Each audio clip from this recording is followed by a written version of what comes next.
My family forged my grandparents' will to steal their inheritance from me, the ungrateful daughter who actually cared for them. Now they're suing me and threatening to ruin my life unless I hand over their share. Hey everyone, I'm a 28-year-old woman, and I never imagined I'd be sharing something like this, but my life has become an absolute nightmare. I need to vent, maybe get some advice, because I feel like I'm losing my mind. Let me take you back to the beginning, because this isn't just a small family disagreement. It's betrayal, lies, and greed tearing everything apart. Honestly, my hands are shaking as I tell this story. Growing up, my family dynamic was complicated, to say the least. I'm the middle child, stuck between my older brother Mark, who's 32, and my younger sister Lisa, who's 25. My parents, Dad, 58, and Mom, 56, always played favorites. Mark was the golden boy, the star athlete who could do no wrong and never had to lift a finger. Lisa, the baby of the family, was spoiled rotten, getting away with everything. And me? I was labeled the responsible one, which really just meant I was invisible unless there was work to be done.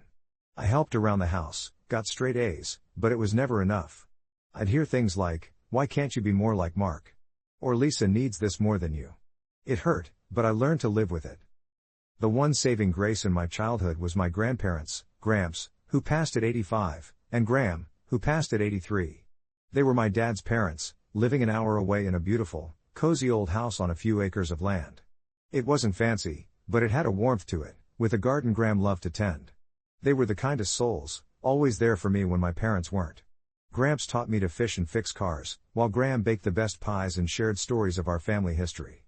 From age 10 to 18, I spent every summer with them, helping out and soaking up life lessons. My siblings, though? They barely showed up. Maybe once a year for holidays, and even then, they'd complain the whole time about how boring it was.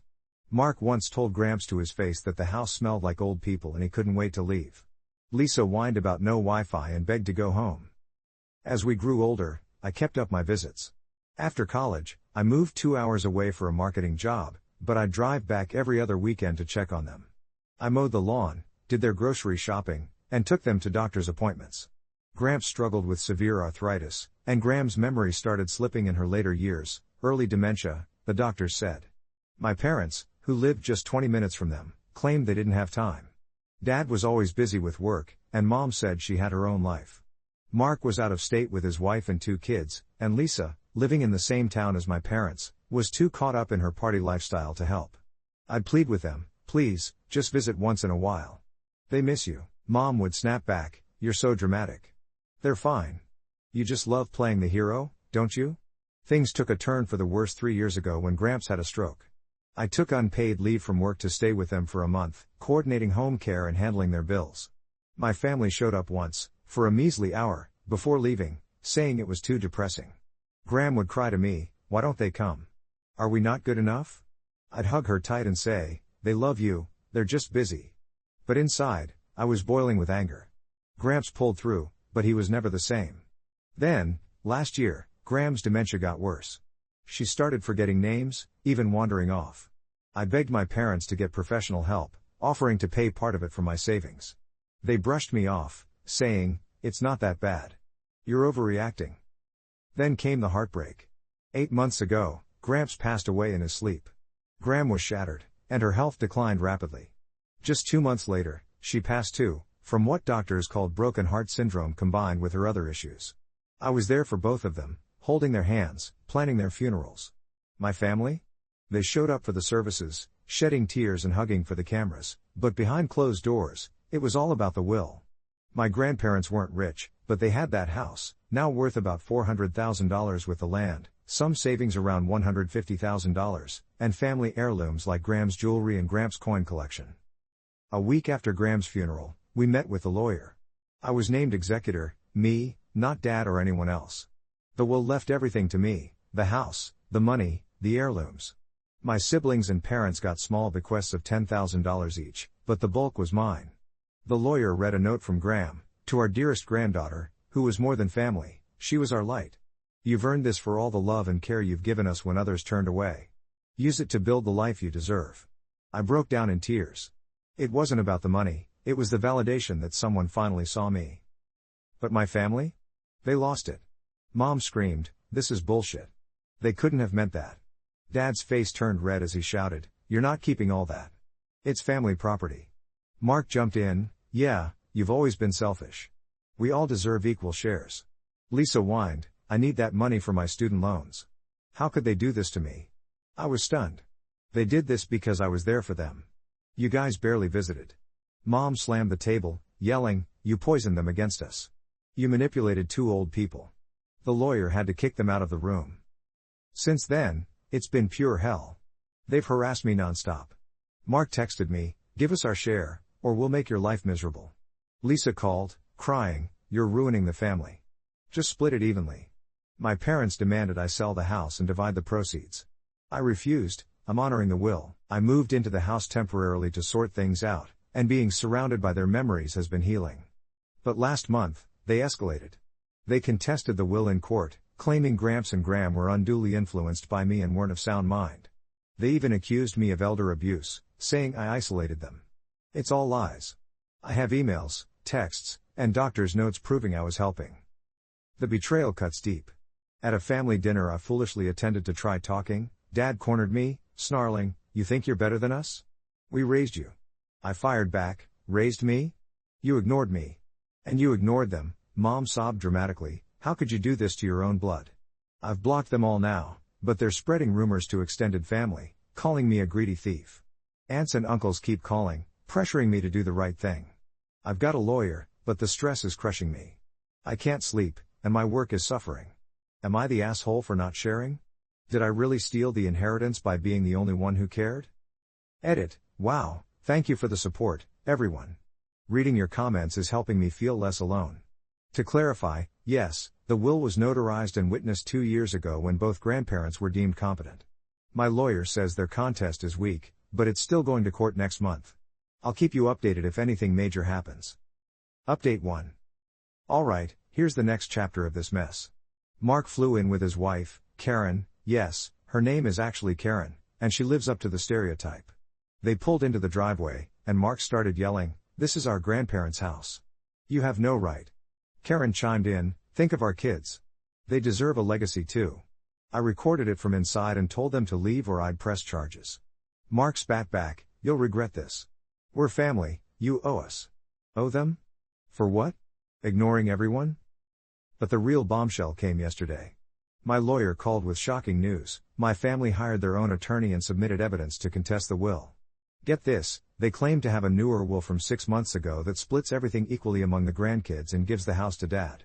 But my grandparents were in serious decline by then. Graham could barely sign her name. My lawyer suspects forgery because the signatures look off, and the witnesses are 2 of Dad's old buddies I've never even met. I confronted Dad over the phone, probably a dumb move, but I was furious. I asked, "Did you fake a will? That's illegal."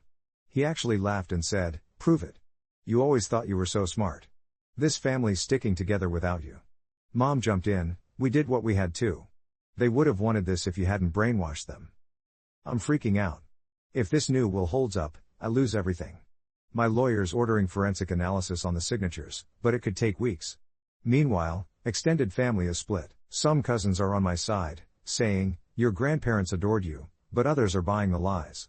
One aunt emailed me, "Share the wealth. Blood is thicker than water." I feel so alone. Work gave me time off because I'm a mess, breaking down in meetings. Is this really happening? Any advice on dealing with possible forgery? Update 2. Hey everyone, it's been a month since my last update, and I'm emotionally drained but hanging in there, thanks to your messages. The court date got pushed due to the forensic analysis, but we finally have results. The new will is a fake. The expert report shows the signatures don't match. Graham's is way too steady for her dementia state, and Gramps has inconsistencies in the pen pressure. Plus, the paper stock is from a brand not even available until after they passed. My lawyer presented this to the judge in a preliminary hearing, and she looked furious, warning my family's side about perjury and fraud charges. When I informed them through lawyers, no direct contact, all hell broke loose. Mark called from a blocked number, sounding panicked, "This is crazy. We didn't forge anything, it was Dad's idea, but we thought it was real." Wait, what? He threw Dad under the bus. I hung up, but then Lisa showed up at my workplace, sobbing in the lobby, "Please, drop this. We're family. I need the money, I'm pregnant, and my boyfriend left me." Pregnant? That's news to me. I had security escort her out, but she yelled, "You're heartless. Graham would hate you for this." Mom and Dad have gone radio silent, but a cousin told me they're fighting, with Mom blaming Dad for the fake will idea. Apparently, Dad's been in debt from bad investments and saw the inheritance as a bailout. The betrayal cuts even deeper now. I found old emails from Mom to Graham and Graham's account, where Mom wrote, "Don't leave it all to her, she's ungrateful. We need it more." Ungrateful? I was the one changing bedpans. The judge ordered mediation before a full trial. We met yesterday, me and my lawyer, them and theirs. It was tense. Dad wouldn't even look at me, while Mom put on fake tears, saying, "Honey, let's end this. Split it 50-50, and we'll forgive you." Forgive me? I lost it, forgive me? You forged documents to steal from me. From your own parents' memory. Mark muttered, "It wasn't supposed to go this far." Lisa just cried. Their lawyer advised them to settle, but Dad dug in, "No deal unless she gives us the house." Mediation failed, the trial's in 2 weeks. I'm scared but also empowered. I've started therapy, and it's helping me process the hurt. The house feels like a sanctuary now. I've been going through old photos and finding letters from Graham saying how much she loved me. One read, "You're the daughter we always wished for." It breaks my heart they had to specify that in the will. Am I wrong for not backing down? Part of me wants to walk away to end the drama, but this is about justice. Update 3. Hey folks, here's another update, and it's a wild one. I'm still processing everything. It's been 3 weeks since mediation failed, and the trial started last week. The courtroom drama was like something out of a movie. My lawyer tore into their case like a shark, presenting forensic evidence, medical records showing Graham and Graham's incapacity at the time of the new will, and even testimony from the home care nurse who confirmed I was the only regular visitor besides occasional deliveries. Their side? Pathetic. Dad took the stand, stumbling, "We found this will in their safe after they died. I don't know why it's different." My lawyer grilled him, "So you didn't notice the dates? Or that your witnesses are your drinking buddies who can't recall the signing?" Dad sweated, admitting he might have helped draft it because they verbally told me their wishes. Liar. The judge wasn't buying it. Then Mom testified, all emotional, she turned them against us. She was always there, whispering in their ears. I couldn't stay quiet. My lawyer let me speak, and I said, "Whispering? I was cleaning up after them, taking them to chemo, while you were at spa days." The gallery gasped. Lisa didn't testify, she was too distraught, but Mark did, and it backfired. He said, "She's always been the favorite, it's not fair." My lawyer asked, "Fair? Did you visit more than twice a year?" Mark admitted, "Well, no, but family shouldn't have to earn inheritance." The judge actually rolled her eyes. Then, during cross-examination, their lawyer slipped up, mentioning the original draft we prepared. Wait, we? Turns out, their attorney might have known about the forgery. The judge halted proceedings and ordered an investigation into ethical violations. My family's panicking now. Dad yelled in the hall after, "This is your fault. You're destroying us." Mark pulled me aside, "Please, sis, call it off. Karen's threatening divorce if we lose the money. We could use it for the kids' college." I told him, "You should have thought of that before forging a will." Lisa texted later, "I'm sorry. Dad made us go along. Can we talk? I miss you." The biggest bombshell came yesterday, the police got involved. Forging a will is a felony here, and with the evidence, they're charging Dad with fraud and forgery. Mom might be an accessory. Mark and Lisa could face conspiracy charges if they knew. The DA called me, saying, "We have emails between your dad and his buddies planning it. Your cooperation would help." I'm torn, do I testify against my own family? It feels like the ultimate betrayal, but they betrayed me first. The trial resumes tomorrow, and I'm a wreck. What if they get away with it? Or worse, what if sending Dad to jail destroys whatever's left of us? I found a hidden letter from Gramps in his desk that said, "If they fight you, fight back. They never learned gratitude. We love you." It's giving me strength, but this hurts so much. I'll update soon, please keep me in your thoughts. Update 4. Hey everyone, one more update before I crash. Things are moving so fast, and I can't believe I'm saying this. The trial wrapped today, but not how I expected. In the morning session, Dad broke down on the stand during redirect. He admitted everything, I forged the will. I was desperate, lost my job last year, debts piling up. Thought she wouldn't notice, or we'd scare her into sharing. The courtroom went silent. Mom gasped, "You idiot. You said it was foolproof." Their lawyer facepalmed. The judge ruled in my favor immediately, the original will stands, their contest dismissed with prejudice. I keep the house, the money, everything.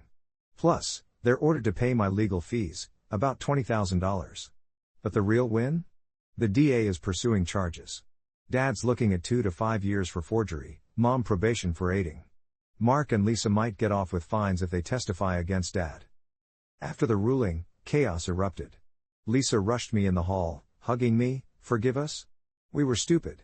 Let's be sisters again. Mark nodded. Yeah, we messed up. But family, right? Dad just stared at the floor, muttering, I'm sorry, kiddo. I ruined everything. Mom pulled the victim card. This is what you wanted? To see us suffer? I stepped back. No, I wanted respect for Graham and Gramps' wishes. You did this to yourselves. I walked out feeling empty, victorious, but broken. Driving home, I stopped at their graves and told them everything. It felt like closure. But tonight, my phone blew up with texts from unknown numbers, extended family begging me to help with bail or whatever. One cousin wrote, drop the charges. Blood matters. Do I? Part of me wants to let it go, rebuild. But they almost stole my future. Wait, hold on, I just got a knock at the door. It's late. Oh God, it's Dad, looking like hell. He says he has something to confess, something about the will that changes everything. What the? I let him in, but I'm recording. This can't be good. I'll update tomorrow. Keep me in your thoughts. Update 5. I'm back with what might be the final updates, and I can't even process last night's bombshell yet. It's like my whole world flipped again. If you missed the first part, catch up because this is insane. Quick recap, my family forged a will to steal my grandparents' inheritance. We went to court, I won, charges are pending, and then Dad showed up at my door late at night with a confession. I let him in, maybe stupid, but I had my phone recording and pepper spray nearby. He looked like a ghost, disheveled, eyes red from crying or drinking, I couldn't tell. We sat at the kitchen table, the same one where Graham used to serve me pie, and he just spilled. I can't go to jail, he started, voice cracking. Your mom left me this afternoon. Said it's all my fault, packed a bag, and went to Lisa's. Mark won't take my calls. I got nowhere else. I stayed silent, arms crossed, waiting. He took a deep breath. The will. The real one, the one you have. It's not entirely accurate either. Not forged, but incomplete. My heart dropped. What do you mean? He pulled out a crumpled, yellowed envelope from his jacket with Gramps' handwriting on it. This is an addendum they wrote a year before the official will. They gave it to me for safekeeping, said to reveal it only if things got ugly after they passed. I hid it because, well, greed. But with the charges, I can't keep it secret anymore. I snatched it, hands trembling. It was dated, notarized even, and inside was a letter from Gramps and Graham, to our family. If there's fighting over our estate, know this, we left a safety net. In the attic, under the loose floorboard by the window, there's a lockbox with $50,000 in bonds and cash. It's for emergencies, to be split equally among our grandchildren, Mark, and Lisa. Not for parents. Use it wisely, and remember, family is about love, not money. There was more, instructions on old stocks worth another $20,000 or so, meant for the same split. Dad hung his head. I found it after they died, before the lawyer reading. I was gonna tell everyone, but then the will named you executor, and I got mad. Thought I'd keep it as my share since they cut me out. Used some to pay debts, but most is still there. I'm sorry, kid. I was a shitty son and a worse dad. I was floored, furious, relieved, betrayed all over again. You hid this? Let us tear each other apart while you sat on extra money? He nodded, tears streaming. I know. I thought if I forged the new will, I'd get the house and everything, and this would be my secret bonus. But it all blew up. Please, use this to drop the charges. Tell the DA it was a misunderstanding. We can start over. I kicked him out then, told him to leave the envelope and go. You think this fixes it? You almost destroyed me. He begged on the porch, you're my daughter. Have mercy. I shut the door, called my lawyer at 1 a.m., she picked up, bless her, and forwarded the recording.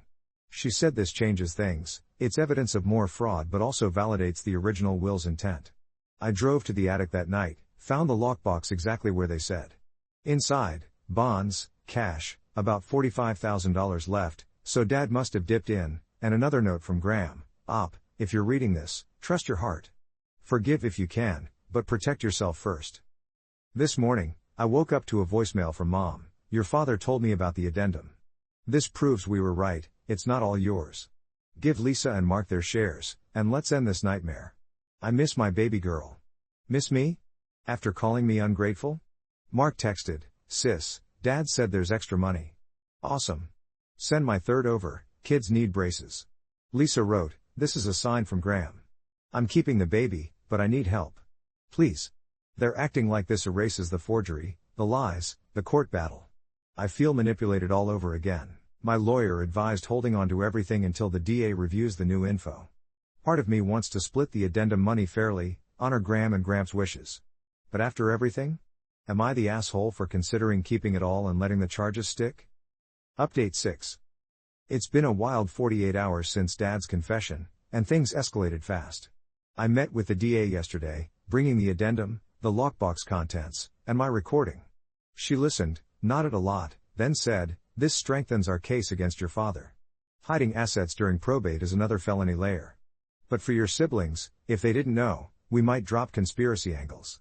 Relief washed over me, but then she asked if I'd consider a plea deal for Dad, probation instead of jail, restitution to me for what he took. I hesitated, he betrayed everyone, including his own parents. She replied, true, but family dynamics. Think it over.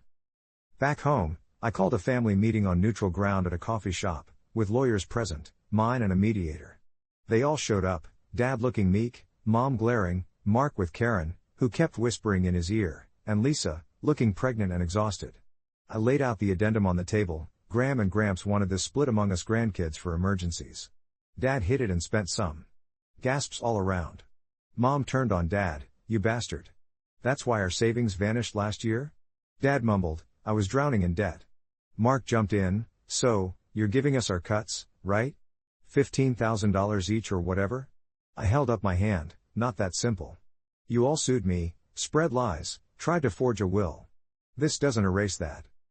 The mediator suggested a compromise. I distribute the addendum per the letter, they drop all claims, and we sign a no-contact agreement if I want. Lisa burst into tears, I swear I didn't know about the forgery. Dad said it was real.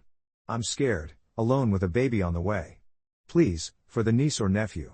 Mark added, yeah, we were idiots, but let's not let money ruin us forever. Karen chimed in, think of the children. Mom softened, we've all made mistakes. Your grandparents wouldn't want jail time. Dad just said, I'll take whatever punishment. Just don't hate me forever. I sat there, emotions churning. Graham's note echoed in my mind, forgive if you can. But forgiveness isn't forgetting. Finally, I said, fine. I'll split the remaining $45,000 plus stock value, $15,000 each to you two, and mine stays with me. But Dad repays what he took from my share, and you all testify truthfully to the DA. No more contact unless I initiate. And if anyone breathes a word of rumors again, I go full no contact forever, they agreed, signing right there. It felt like a weight lifted, but also like I was settling. Driving home, I wondered if I was too soft. Did I cave? Or is this what justice looks like? Final update. Hey everyone, it's been 2 weeks since the meeting, and I think this saga is finally over. The DA accepted the plea, Dad gets 18 months probation, community service, and has to pay me back $5,000, what he admitted taking from the box. Mom's off the hook since she claims ignorance, I'm not sure I buy it, but whatever. Mark and Lisa got their shares, I wired the money last week. Lisa sent a thank you text with an ultrasound pic, thanks, Auntie. Hope we can meet the baby someday. Mark bought his kids braces and even apologized properly, sorry for being a jerk brother. Graham was right, you earned it. Karen, miraculously, stayed quiet.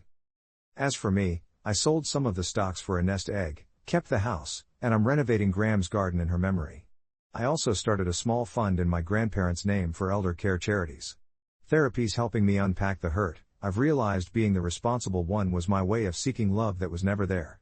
I've gone low contact with everyone, holidays will be solo this year, and that's okay. I found Gramps' old fishing rod in the garage, took it out last weekend, caught a big one, and whispered, this one's for you. To all of you who commented, sent support, and shared similar stories, thank you. It reminded me I'm not alone. If there's one lesson here, it's that family isn't always blood, it's who shows up. Am I the asshole? Nah, you've all said no, and for once, I believe it.